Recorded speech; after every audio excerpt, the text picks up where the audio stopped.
Hey everyone, it's Paulie here with HardDrive Radio. We're sitting down with Rosie from the band Bones. It's so good to hang out with you. I'm having a great time. I want to talk about the album that you have out now, and let's kind of start with the writing process, because in the last segment you're talking a lot about, storytelling and the artists that you listened to growing up and how they were great storytellers. And I think if anybody's listened to your album, they can tell that you've really kind of taken in that skill for storytelling, because you are an amazing storyteller in your songs.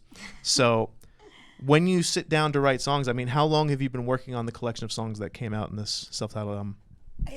Some of them, with this album, it was very much like we wanted to put together the songs. So some stuff has already been released. So we wanted to kind of put this collection of things together in like a body. We never knew we were going to do an album. We kind of were a bit against it for a bit, because a lot of I don't know, we kind of thought maybe we'll just release singles, but then we kind of felt it was quite important to put it all together. Some of the songs are older, some of the songs are newer, but the way that I usually write and the way they usually come about is we kind of try and locate the heart of the song first. So it's like, what's the tagline, what's it trying to say, and then we kind of usually build outward from there, so that we want the music to support what the message is. So it's not just like, there's a riff and like we're just going to shove it. Like it's quite important to us for everything to support what we're trying to say. So it's like with Beautiful is Boring, I came up with the tagline Beautiful is Boring, and then we kind of like spoke about what we wanted it to feel like. It's got to feel revolutionary, it's got to feel a bit like Batman, Gotham City. And then once you got those parameters with us, it's really then easy. Then Carmen goes like, this is the riff, because she knows, it's not just like, because with music there's no right or wrong, but we really believe in putting up parameters, and then it all just falls in quite easily. If you're like, what do we want this to sound like, then everyone knows what they're doing. And our producer Filippo is just like the best at that. So with most of the songs, that's where they came from. Some of them obviously came from like a riff first, but a lot of the time we really try and locate the heart and the message, and then just build outwards. Tell me about Filippo and meeting him and starting to work with him. How did you first meet him? Filippo and Carmen went to music school together. Yeah. So when we first started Bones, me and Carmen were writing together, and she sort of said, I've got this producer friend, Filippo, he's like this Italian dude. And I was like, oh God, he's going to be so lame. I was like, oh God, this Italian boy called Filippo. Like, oh God. So we met him, and he was actually really cool. And so he came. The first demos we did was on a houseboat in London. So we came down, and he was the first person who kind of like put this thing of like, what do we want Bones to be? What is it meant to sound like? And we were like, pick 5 words. We picked 5 words, and they were motorbike, sex, leather, and what else were they? It was like something else, was like spit, and like, but it was all about, we basically decided from that moment, we needed to create this world, and then everything would fit into it. So we created the Bones universe pretty early on. And Filippo's incredible. He's the third member. He writes with us. He produces everything. He does the drums and the bass. He's brilliant. Nice. So you already talked about one song that I wanted to talk about, which is Beautiful is Boring. And that's the opening track to the record. And again, the storytelling every time. If you haven't seen Bones live yet, absolutely go see them live, because the live experience is going to be like nothing else. I mean, you can listen to the record, and the record is great, but the live experience is bar none for me. So I love that you always have a little narrative that you kind of lead into each song, and you talk about it. And the speech that you give before you guys start Beautiful is Boring, I think is beautiful and wonderful, and an excellent message that people need to hear these days.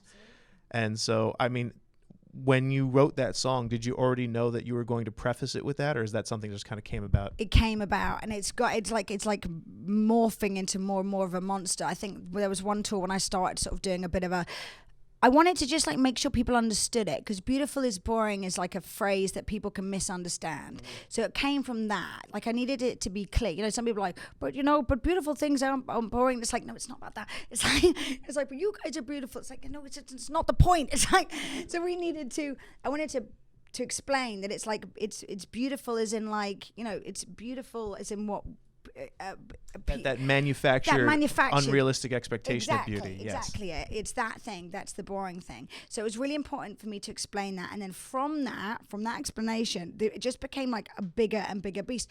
And so there was one tour when it was going on for like 5 minutes. This like, I felt like I was doing like a revolutionary speech. I was like, what the hell is going on? We actually, because we're doing support tour, so I have to like rein it in a bit, because like, but when it's like our headline shows, it goes out of control. There's like the dramatic pauses are like 5 minutes long. It's like I'm like holding the room. But yeah, I think it's really important for people. It helps the context of the songs, and I love doing it. It's fun, and people get to know you a bit, which I think is good. Your personality really comes out in the live show, and I think it's really well done. One of the other songs I did want to ask you about is my favorite song that you guys do, and that is "Girls Can't Play Guitar." Yay! I love that song. Anybody who like asks, "Oh, what's this band Bones?" I'm like, listen to this song right here. This is everything you need to know.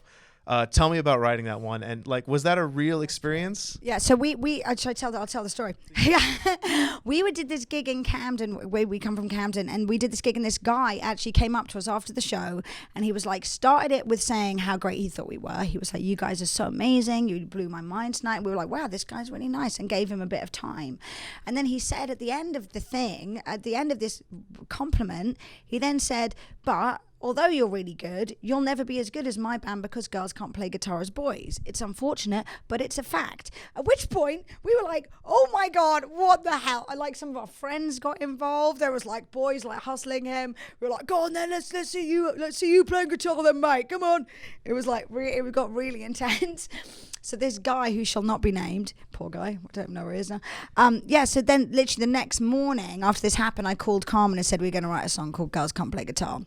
And we thought it should just be, that kind of blues thing, because Carmen's whole background is blues. So we thought it'd be a really nice homage to her, to be really comfortable in her, her roots, and for her to just like let loose on the blues guitar. So that's why it's got that kind of like classic blues vibe. And that's actually one of my favorite parts is when, it gets to the solos for the guitar and she just lets loose and you're like, my God, like, oh. She is so amazing. Yes. Like, she's such a skilled player. It's incredible. I would feel very nervous being on stage with her. Me too. I do. The third song I did want to ask you about is a cover tune that you guys do actually, and you cover the David Bowie Trent Reznor collaboration. I'm Afraid of Americans, which I think is a fantastic song, and you guys do it really well. What was the spur to like cover this song? Okay. So we were on tour with Highly Suspect, who we love. They're basically like our family. And we got a phone call from our guy, one of our team, saying that Howard Stern was putting together this David Bowie tribute record. And they, through some convoluted, it was a really weird link as to why they kind of had heard of us. I think it was Vinny. It was Vinny. Vinny got asked if he knew any bands, kind of Trent Reznor vibe bands, who were kind of hot at the moment, who would be like the new band on this thing. So I think Vinny that put our name in the hat, they listened to our stuff, they liked what we did, and asked us to do the version of I'm Afraid of Americans. So we knew the song a little bit, but not properly. So when we heard it, we were like, oh my God, this is like so perfect. So as soon as we got off tour, we just like did it with our producer, and we were so happy with the results that we put it on the album. Because I think it never probably was more true than lyrically. It's definitely, there's a few Americans that are terrifying, but there's also a few English people that are terrifying too. Mm-hmm. Maybe our new prime minister, but it's like the same guy with a different accent. It's weird. It's like slightly scruffier hair. Yeah, it's weird. It's weird. I know the world's gone very strange, but yeah, but we always had to, because we started playing that song live. We then got people sort of doing this to us in different parts of America. Yeah, because like America people. Yeah. It gets a little jingoistic around here lately. Yeah. It was we had a few of them, and it was shocking because I didn't even think about that, and I was like, oh my God, of course. Like there's really, really patriotic people who are like, UK speaking bad about our country, and we're like, oh my God. So then with that one, I now have to do a little preamble before that, just saying, like, making sure people know it's a cover, just in case they thought that we wrote a song called I'm Afraid of Americans, which, like, pisses people off. And then also being like, but you guys don't seem scary. And so we do that, and then, like, make sure everyone's on side, and then we can do the song. So it's those preambles are important. It's sad that you have to do that, but I totally understand why you would have to do that. Scary. Let's talk a little bit about the touring, because you're on the road right now with the Struts and the Glorious Sons, and I think that's wrapping up in about a week or so. Yeah, short one. Tell me about going on the road with them, hanging out with the guys. How's everybody treating you? They're so nice. Yeah, they're so nice. We had Naked Boys Club the other night. Yeah. There may be a few pictures on the old internet. We were at a casino. We all ended up doing topless race. I'm sorry, I didn't do topless racing, but all the boys got their shirts off and they were doing racing. One of the Glorious Sons guys fell over and really hurt himself. Oh, no. Yeah, it was really sad. But we're having such a good time. Like, I don't think we've been on a lot of lovely tours, but this is like everyone on this tour is beautiful and they're taking care of us. Everyone's really respectful and they're all also really good. Like, I think the Struts are really great at what they do. I think that the Glorious Sons are really great at what they do. So it's a really nice lineup I think it's a good like combination of 3 bands. So we're very happy to be on there. Has there been a stop on this run that stands out to you for just a particularly good crowd, a great audience? Well, the New York show. Oh, yeah. Yeah, I mean, I heard you screaming. I was there.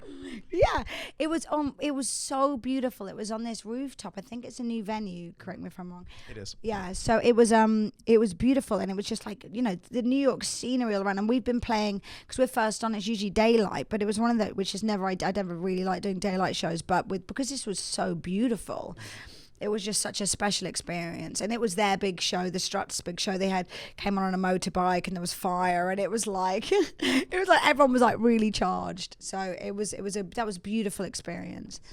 Once this tour wraps up, what do you have lined up? We're just promoting the album, so we've got lots of various different things. Hopefully going to try and get back over to Europe, because we haven't done that since we left. Sorry, Europeans. we don't want you to go back. We love you here in America. Stay here. We want to, but we're just going to be promoting the album, lots more touring. It's all going to be that. We've been talking with Rosie from the band Bones. It's been awesome. Thank you so much. Thank you.